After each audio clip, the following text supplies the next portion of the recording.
Most people are afraid of flying for the usual reasons: engine failure, bad weather, or a pilot making a mistake. But after what I experienced last month, I'm afraid of something much more quiet. In December of 1972, Eastern Airlines Flight 401 crashed into the Florida Everglades. It was a horrific accident caused by a tiny light bulb failing in the cockpit. Over 100 people lost their lives that night.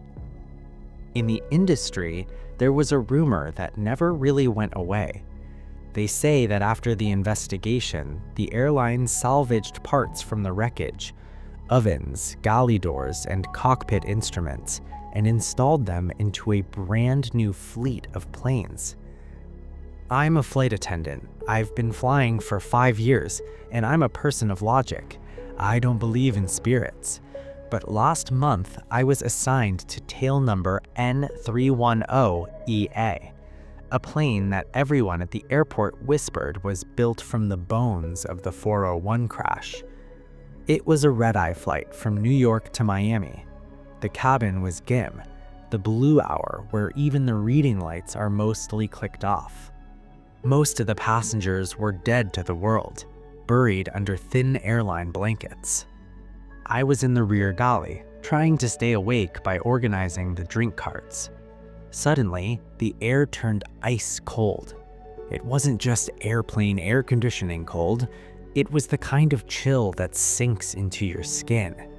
I could see my breath blooming in front of me like white smoke. I looked toward the elevator, the small lift we use to move food between decks. A man was standing there.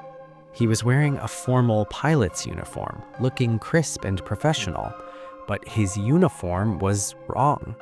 It was the old style, the dark polyester with the vintage wings they haven't used in decades.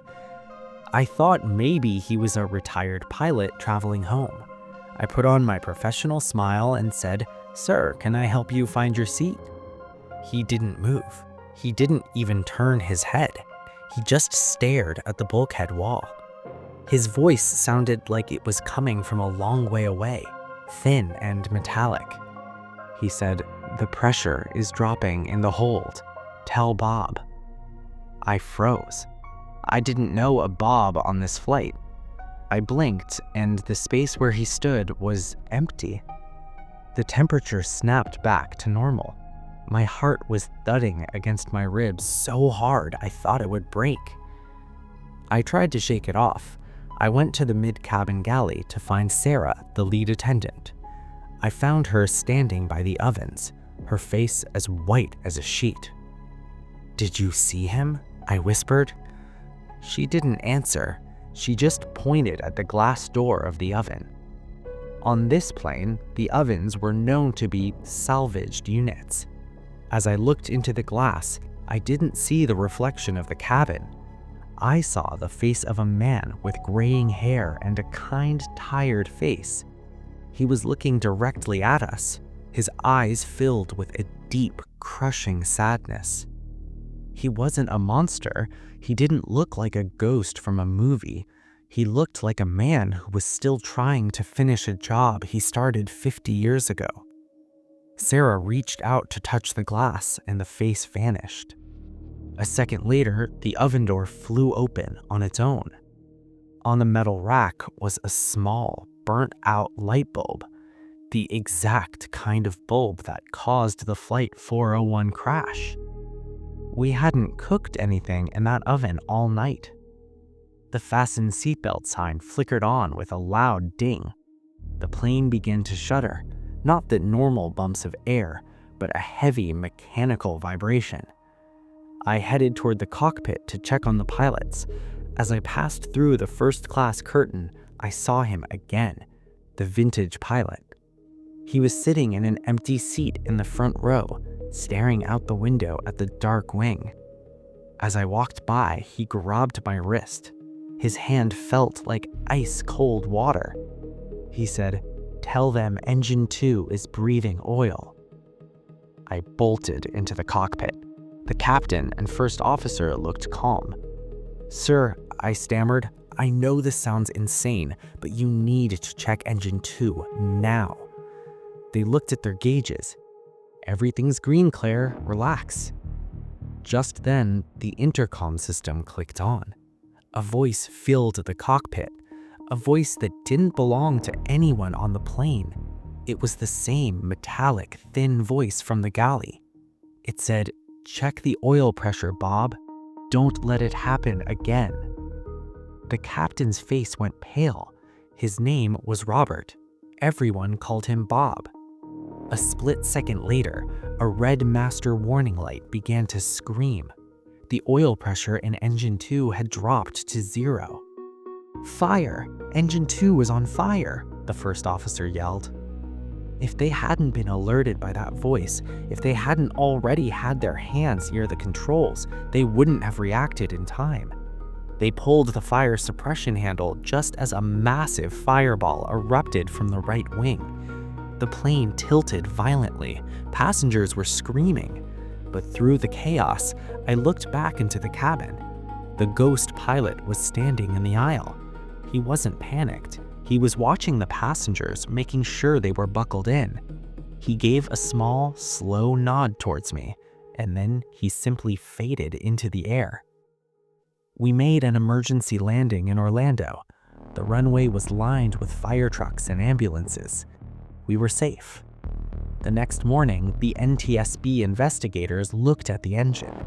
They said the fire was caused by a faulty seal that had been leaking for an hour. They told the captain he was a hero for reacting so fast. The captain didn't feel like a hero. He told me later that the voice on the intercom sounded exactly like his father, a man who had died in the Flight 401 crash back in '72. I quit the airline a week later. I realized that some things shouldn't be recycled. Some parts carry the memories of where they've been. N310EA is still flying today. If you ever find yourself on a late-night flight and the cabin gets unusually cold, or you see a pilot in an old-fashioned uniform sitting in the back, don't be afraid. He isn't there to hurt you. He's just there to make sure you make it home, something he never got to do. It was a late night, high above the world, and I was on a routine cargo run across the country. But that night, there was nothing routine about it.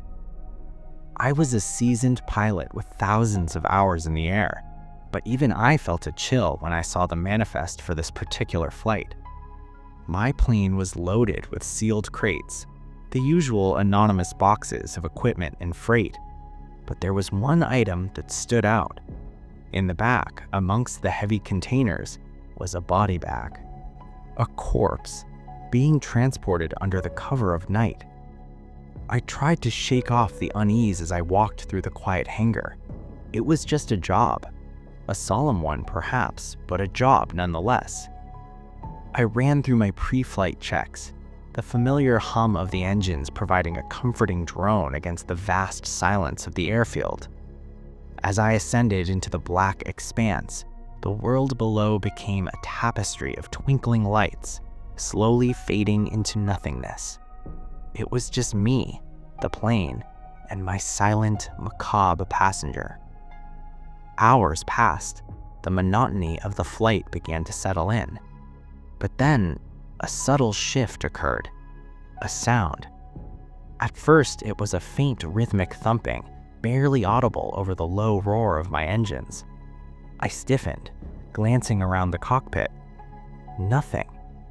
I dismissed it as the plane settling or perhaps a loose piece of equipment shifting in the back. But the sound came again. This time, it was clearer. A soft thud followed by a slight scraping noise. I tried to rationalize it. Air turbulence can move things, but the air was smooth as glass. I was flying through a perfectly calm night. I found myself straining my ears, listening intently. The silence between the sounds was almost worse, creating an unbearable tension. Then I felt it. A faint vibration, a subtle shift that ran through the floor beneath my feet. It felt like something heavy had moved in the cargo hold. My heart began to pound. I knew exactly what was back there. Was it just my imagination? Was the isolation of the night sky playing tricks on my mind? I tried to focus on my instruments, but then came the most terrifying sound of all.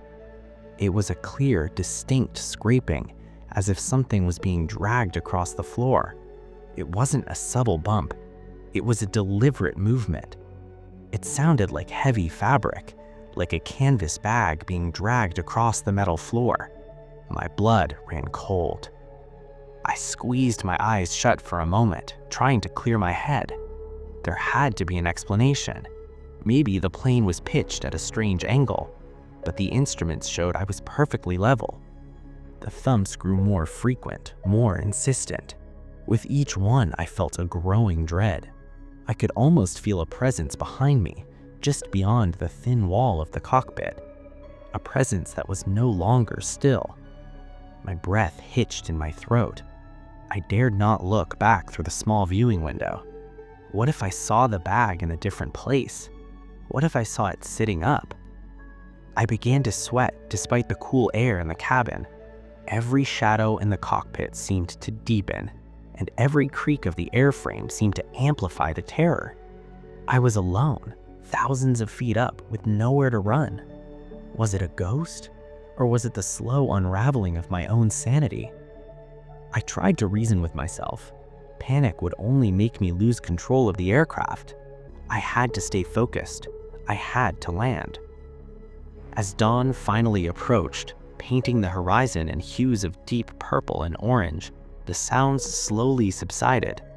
The scraping and the thumping seemed to fade away with the encroaching light. By the time I touched down on the runway, the cargo hold was silent once more. The heavy silence from the start of the journey had returned, but now it felt different. It was a silence imbued with the memory of fear. With trembling hands, I finally shut down the engines and opened the cargo bay doors. I braced myself for a scene of chaos, but as the lights flickered on, I saw that the crates were all in place. Nothing seemed disturbed. And the body bag, it lay exactly where I had loaded it, unmoved, unopened. I stood there for a long time, staring at it. Had the movements been real? Or had my mind created a monster out of exhaustion and isolation? I never spoke much about that flight afterwards, but sometimes when I look up at the stars, I wonder, was it just a trick of the mind? Or did I truly share that cabin with a passenger who wasn't quite ready to stay still?